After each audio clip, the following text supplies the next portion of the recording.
कहानी की शुरुआत होती है सन 1964 से, जहां न्यूयॉर्क वर्ल्ड फेयर में एक बच्चे को दिखाया जाता है जिसका नाम फ्रैंक वॉल्टर है।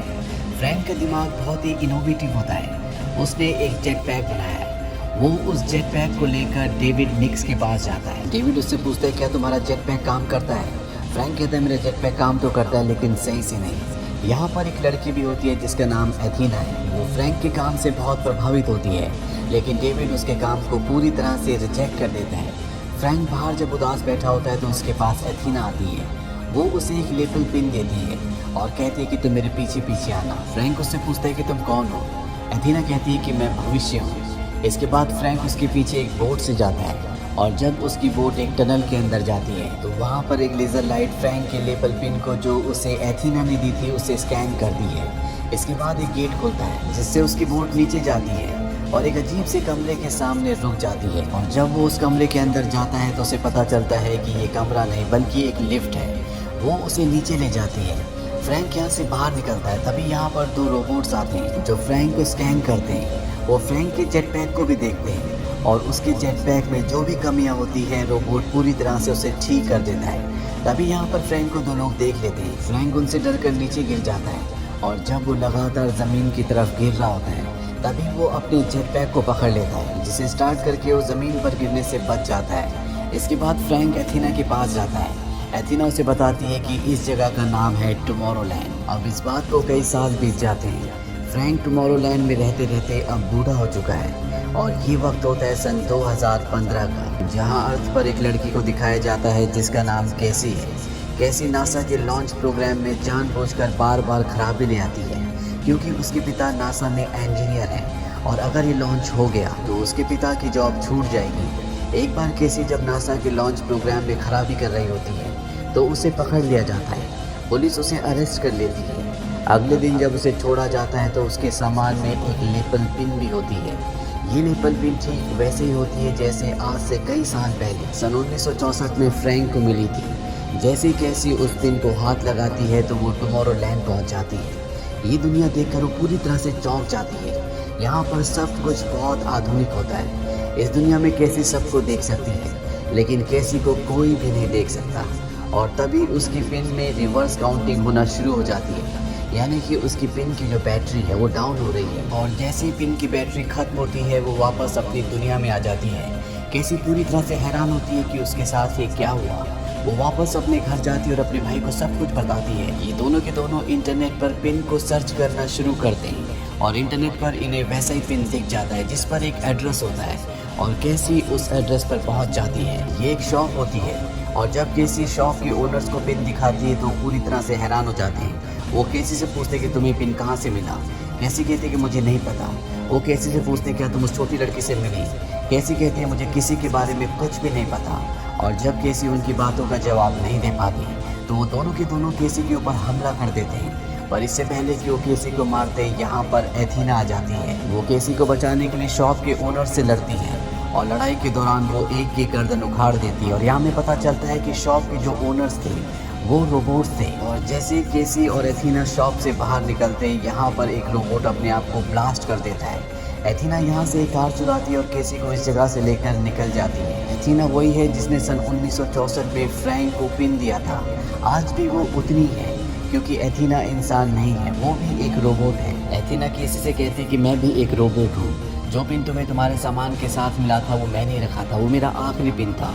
और टुमारोलैंड कोई भ्रम नहीं बल्कि वो एक सच्चाई है। मेरा काम है पृथ्वी से ऐसे लोगों को टुमारोलैंड लेकर जाना जिनके अंदर टैलेंट है, जो कुछ करना चाहते हैं, ताकि वो टुमारोलैंड जाकर नई नई चीज़ें बनाए, नए नए आविष्कार करें। और तुम्हें भी टुमारोलैंड के लिए चुना गया है। अगली सुबह एथीना कैसी को फ्रैंक के घर के बाहर छोड़कर चली जाती है और जब कैसी फ्रैंक के घर जाती है और उसे वो पिन दिखाती है जिसे छूने के बाद वो टुमारोलैंड पहुंच गई थी तो फ्रैंक बाहर आता है और उसे कहता है कि तुम अपने घर वापस चले जाओ। पर कैसी टुमारोलैंड जाना चाहती है इसीलिए वो उसके घर के बाहर बैठी रहती है। रात को फ्रैंक अपनी स्क्रीन पर देखता है कि उसके घर की तरफ एक जलता हुआ बुलडोजर आ रहा है। वो भागता हुआ भाग जाता है और एक एडवांस मशीन के साथ वो उस पूरे बुलडोजर को वहीं पर जमा देता है। तभी कैसी उसके घर के अंदर चली जाती है और दरवाज़ा अंदर से बंद कर लेती है।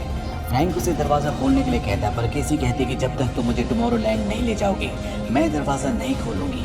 केसी वहाँ पर बहुत सी आधुनिक चीज़ें देखती है और जब वो एक कमरे के अंदर जाती है तो वहाँ पर बहुत सारी स्क्रीन्स होती हैं जिन पर धरती के विनाश के अलग अलग स्टेजेस चल रहे होते हैं। साथ ही यहाँ पर 60 दिनों का एक रिवर्स काउंट भी चल रहा होता है, यानी कि 60 दिनों में धरती खत्म होने वाली है। तभी फ्रैंक अंदर आ जाता है और वो केसी को यहाँ से जाने के लिए कहता है। केसी उससे कहती है कि तुम्हें मुझे बताना पड़ेगा कि यहाँ पर चल क्या रहा है और तुमने ऐसा क्या किया था जिससे तुम्हें टुमारोलैंड से निकाला गया। फ्रैंक बताता है कि मैंने एक ऐसा आविष्कार किया था जिस वजह से मुझे सालों पहले टुमारोलैंड से निकाल दिया गया और तुम मॉनिटर्स पर धरती की जो भी तबाही देख रही हो ये निश्चित तौर पर होगी। पर केसी उसकी बातों पर विश्वास नहीं करती और उसके विश्वास ना करने की वजह से स्क्रीन्स पर जितनी भी धरती पर तबाही चल रही होती है वो सब की सब कम हो जाती है।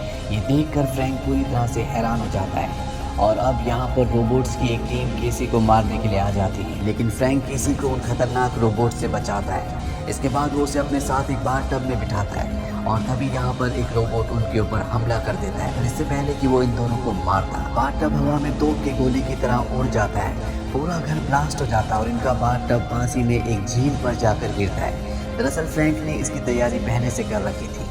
अब यहाँ पर एथीना भी आ जाती है जिसे देखकर फ्रैंक बिल्कुल भी खुश नहीं होता, क्योंकि फ्रैंक और एथीना बचपन में जब दोस्त थे तो एथीना ने उससे अपने रोबोट होने की सच्चाई छुपाई थी। पर फ्रैंक को अब इन दोनों के साथ जाना पड़ता है। गाड़ी में इन दोनों के बीच में बहुत आर्गुमेंट्स भी होते हैं। फ्रैंक उससे कहता है कि तुमने इसे पिन कैसे दिया जबकि टुमारोलैंड में सारे पिन्स को डिस्ट्रॉय कर दिया गया था।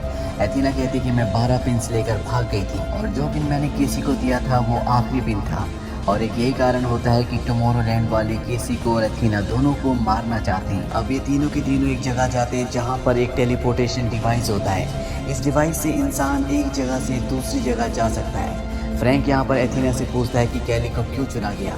वो बताती है कि अभी तक उसने हार नहीं मानी। दरअसल धरती पर लगभग सभी लोग ये मान चुके होते हैं कि धरती खत्म हो जाएगी, लेकिन केली को अभी भी विश्वास होता है कि कुछ न कुछ बेहतर हो सकता है।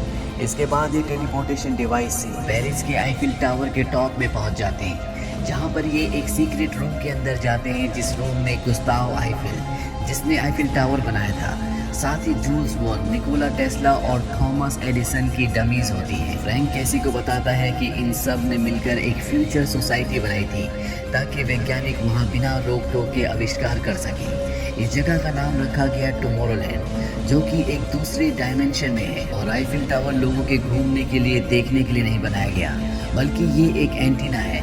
यहाँ से हम टुमारोलैंड जा सकते हैं।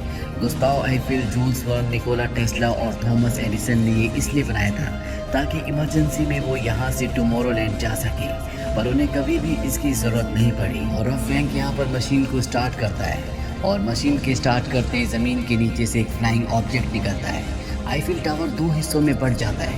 पूरी दुनिया ये देखकर हैरान हो जाती है कि आईफिल टावर 2 हिस्सों में कैसे बढ़ गया। और अब ये तीनों उस फ्लाइंग ऑब्जेक्ट में बैठकर यहाँ से दूसरे डायमेंशन यानी कि टुमारोलैंड पहुँच जाते हैं, जहाँ पर टुमारोलैंड का गवर्नर अपने आदमियों के साथ इन तीनों के पास आता है जिसका नाम डेविड है। डेविड इन तीनों को धरती पर वापस भेजना चाहता है, पर फ्रैंक उसे बताता है कि धरती पर मैं तुम्हारी उस मशीन की जिस मशीन से तुम भविष्य देख सकते हो, जिससे मुझे धरती का आने वाला भविष्य दिख रहा था, लेकिन जब मैंने ये बात किसी को बताई तो उसने मेरी बात पर विश्वास नहीं किया। और जब उसने विश्वास नहीं किया तो वहाँ पर धरती की कंडीशन पहले से बेहतर हो गई, यानी कि वहाँ पर तबाही दिखना कम हो गई थी। डेविड उसकी बात पर विश्वास नहीं करता। फ्रैंक उसे कहता है कि तुम खुद अपनी आंखों से सब कुछ देख सकते हो। यहाँ पर केसी को कुछ भी समझ नहीं आता। वो फ्रैंक से पूछती कि मुझे क्या करना होगा। फ्रैंक उसे कहता है कि कुछ नहीं, बस तुम जैसी हो वैसी रहना। इसके बाद ये उस मशीन के पास पहुँच जाते हैं जिससे पास्ट और फ्यूचर देखा जा सकता है।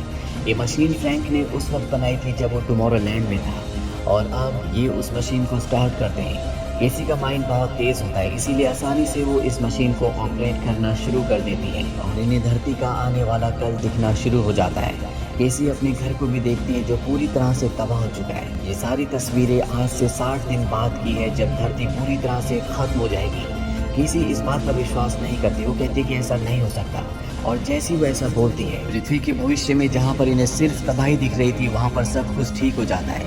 हालांकि डेविड इसे देख लेता है, लेकिन वो इनकी बातों पर विश्वास नहीं करता, इसीलिए वो इन तीनों को जेल में बंद कर देता है। पर केसी को एक बात समझ में आ जाती है कि फ्रैंक ने यहाँ पर पास्ट और फ्यूचर देखने की जो मशीन बनाई है उसकी ऊर्जा बहुत ज़्यादा है और इसी ऊर्जा को धरती पर भेजते हैं। और एक ये कारण होता है कि फ्रैंक धरती पर बड़ी आसानी से अपने मॉनिटर पर वो सब कुछ देख सकता है जो डेविड टुमारोलैंड में देख रहा होता है। बस ये सब कुछ देखने के लिए सही फ्रीक्वेंसी की ज़रूरत होती है और इस मशीन के ज़रिए जितनी भी पिक्चर्स आ रही होती है वो सब भविष्य की तबाही की होती है और सबको यकीन है कि भविष्य अब खत्म होने वाला है और ये सिग्नल धरती पर जा रहे होते हैं। इसीलिए धरती पर इंसानों को ये तो पता है कि बहुत जल्दी धरती खत्म होने वाली है, लेकिन वो ये भी मान चुके हैं कि वो इसमें कुछ नहीं कर सकते क्योंकि सब कुछ पहले से तय है। इसीलिए वो धरती को बचाने के लिए ना कुछ कर रहे होते और ना ही सोच रहे होते हैं। केसी फ्रैंक से कहती है कि अगर हम इस मशीन को यहाँ पर बंद कर दें तो जो नेगेटिव मैसेजेस यहाँ से धरती पर जा रहे हैं वो पूरी तरह से बंद हो जाएंगे